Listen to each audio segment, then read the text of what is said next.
This is Still Rose's podcast. This podcast was created for women by women to elevate women's voices. Happy September, everybody. I had to take a little bit of a forced break last week from recording and doing anything extra because it was my kid's first week at school. And I don't know why I didn't think it was going to be a big deal. I guess because they were in camp. I don't know.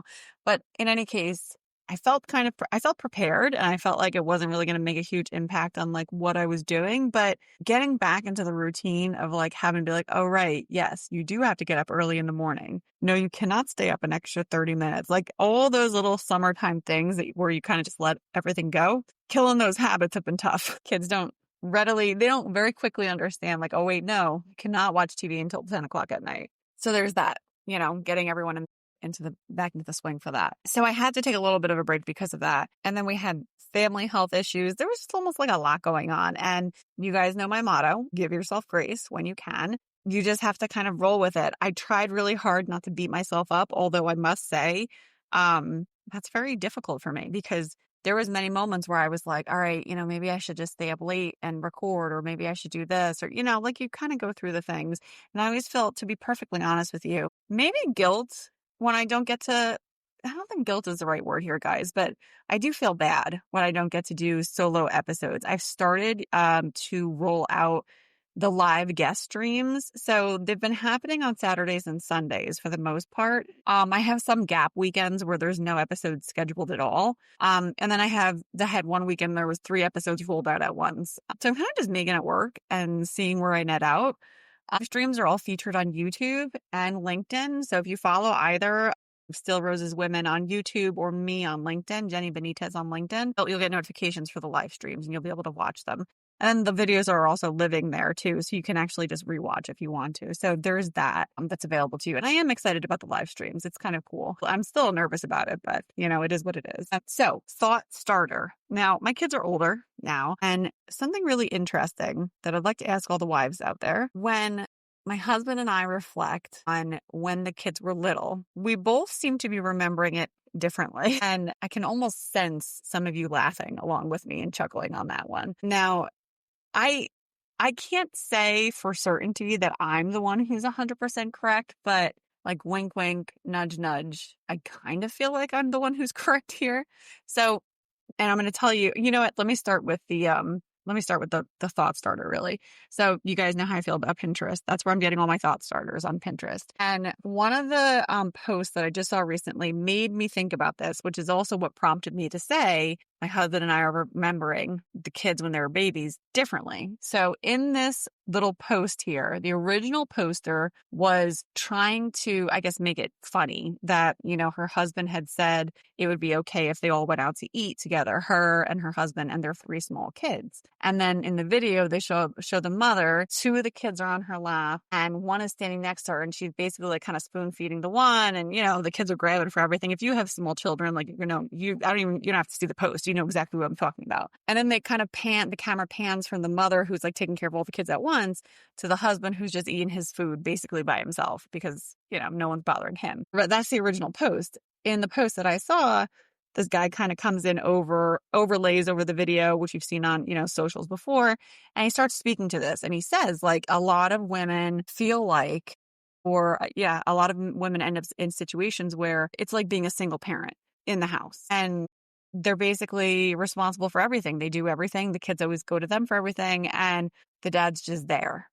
And he's just present. Now, I saw this video, and to be perfectly honest, it makes me sad. It really does. That image, well, one, it was like giving me PTSD vibes from when my kids were little and we tried to go out to eat. We only went out to eat. My kids were born, my son in 2016, my twins in 2017. So I had 3 infants essentially at the same time. Mind numbing.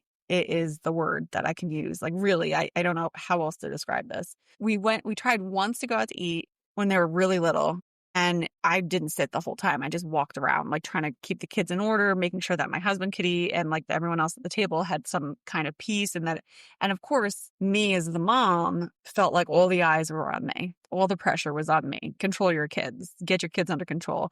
And that stress ball of a situation immediately like severed any kind of going out for about 7 years. And I'm not exaggerating. Like, legitimately had to give it up completely because it just wasn't enjoyable for me. Now, I know some couples that made it a point to continue to go out because that was something that was important to them and they wanted to make sure that their kids just got it and eventually just behaved at restaurants and understood, like, when you're at a restaurant, you act a certain way. I've never been out to eat with them, these folks, but from what I understand, they're making it work. I just didn't want to deal with it. And there was no part of me that, there's still to this day no part of me that feels bad that I gave it up for so many years because I just couldn't do it. So when the kids were about 4 years old and 5 years old, I started practicing with them again. So I would take them out to like Applebee's or like places that listeners for across the globe. Applebee's is kind of like a very casual, low-key restaurant that has just like little I can get little snacks for the kids, and it's not like a fancy formal kind of environment. So if the kids misbehave or if anything goes awry, I can just get up and get out of there, and it's not a big deal. If they spill something, I'm not going to have a heart attack. It's not, at the end of the world. So I had started practicing with them when they were about 4 or 5 years old. And every once in a while, I would take them out just to practice. And I would tell them, this is practice, guys. We're practicing. I'm saying a lot here as to like what my journey was with this situation, but I also want to circle back to my husband and I remember things differently. Now, the point of the post that I saw was to basically shine a light on the fact that there's so many women out here with children that feel like they're a single parent because the husband is not engaged. The husband is not involved with the kids in the same way that the mother is. I want to say probably about 9 times out of 10, that's accurate. And I don't usually like make blanket statements like that. I try not to because I do want this to be a fair playing field here on this podcast. But to be perfectly honest with you, I haven't actually seen it any other way. I just haven't. I haven't observed that, not consistently.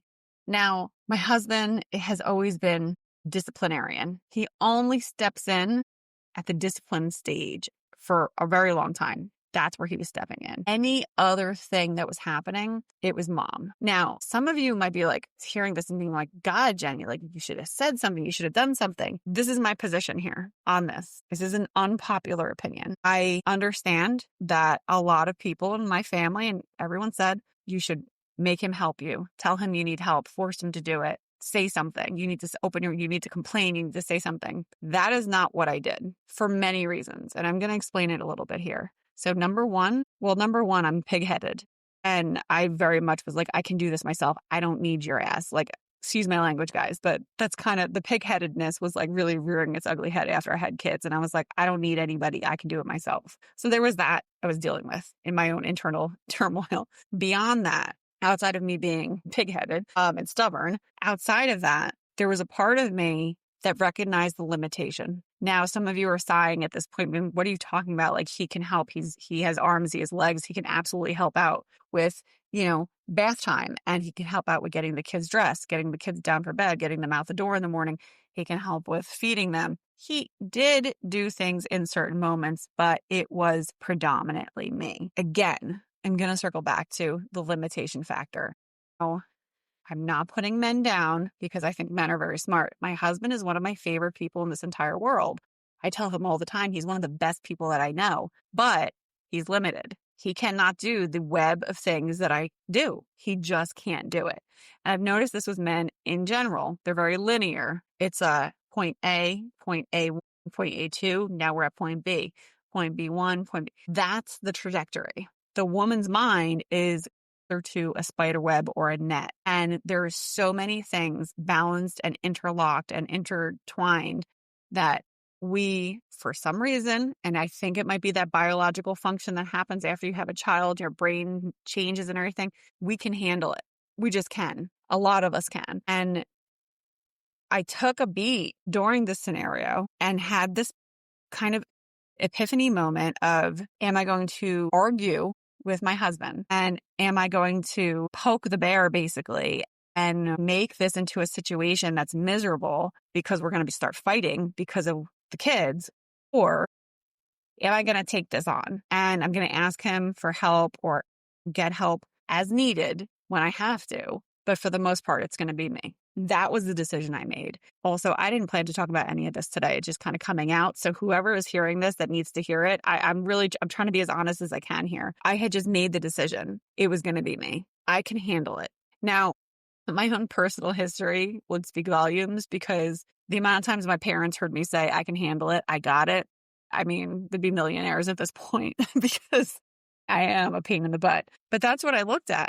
I took a step back and I was like, I know my husband. I know who he is as a person. I know what he can handle and what kind of stress he can handle and what can't he handle. He cannot handle sleep deprivation, not even a little bit, not even close, but I could. There was things like that where the multitasking, can't do it. Can't do it to save his life. I can do it to save my life and many others. I could do it. There's certain things that I'm like, I know I can do this. I'm going to save my sanity and my marriage, and I'm going to save us a lot of arguments if I just go ahead and do it. Now, again, unpopular opinion. I think that there's a lot of people out there that are listening to this podcast right now and go, no, it has to be fair. You need to split it equally. It needs to be 50-50. Okay, that's fine if that works for you, but that was not going to work for me at all. And I basically told everybody around me, like, this is what it is. And if I ask for help, I'll ask for help. And to this day, when I do ask for help now, which is actually a lot more often now, I'm learning, I'm growing as a person, everybody. When I ask for help now, he 100% just gets up and does what I need him to do because he knows I'm only going to ask for help when I really, really need it. I'm not actually peppering him all the time. Again, I was everywhere, probably just really irritated with what I'm saying. My whole point here is you need to know your partner, know what they can handle, and then act accordingly. I'm not saying don't ask for help. I'm saying know who you married, know who is your life partner, know who the other person is, understand what their strengths and weaknesses are, and then work accordingly with that. Don't try to force the situation because the more you try to force the situation, the more harder it's going to get. And that's what's going to trigger those fights. And that's what's really going to trigger the problems. So if you recognize, you know what, he's never been great at this, or he or she's they've never been great at, multitasking. Okay. Well, what makes you think they're going to be great at it now? Now with this extra pressure of a child screaming bloody murder, like really, really think about that. And I'm not saying like you don't deserve grace, you don't deserve a break. I'm not saying you don't deserve help. I didn't say any of those things, but you have to strike a balance for yourself and your partner that's not going to make the situation more stressful than it already is. I'm scared but interested to hear from everybody on this one because I know that this is a bit of a hot button. Not everyone's going to agree with me, and I've had to explain my piece to many, many people. This is just an unpopular opinion that I happen to lean into because it works for me. And you guys know how I feel about that. You got to do what's best for your family. You cannot compare yourself to anybody else. So on that note, I'm going to let all of you go. I have to put my kids to bed. I really appreciate all of you being with me on this journey for the podcast. Thank you for the listeners across the globe, in the UK, in Canada. Japan. I'm like super, super excited about all you folks like listening to the podcast and just really being here with me in this space and understanding this is the space. It's safe. This is a space that's not judgmental. And this is a space where we need to be ourselves and we need to show up authentically. We have another guest episode rolling out on Wednesday of this week. There was another one that rolled out on Monday, I believe it was. Really, really interesting ladies coming onto this podcast. So just take a look through, see what you like. Check out the YouTube channel. There's some clips there. You can kind of click around through and see what episodes you might be interested in. If you have any questions or topic ideas, please send them my way. And take care. I will see you on the next one.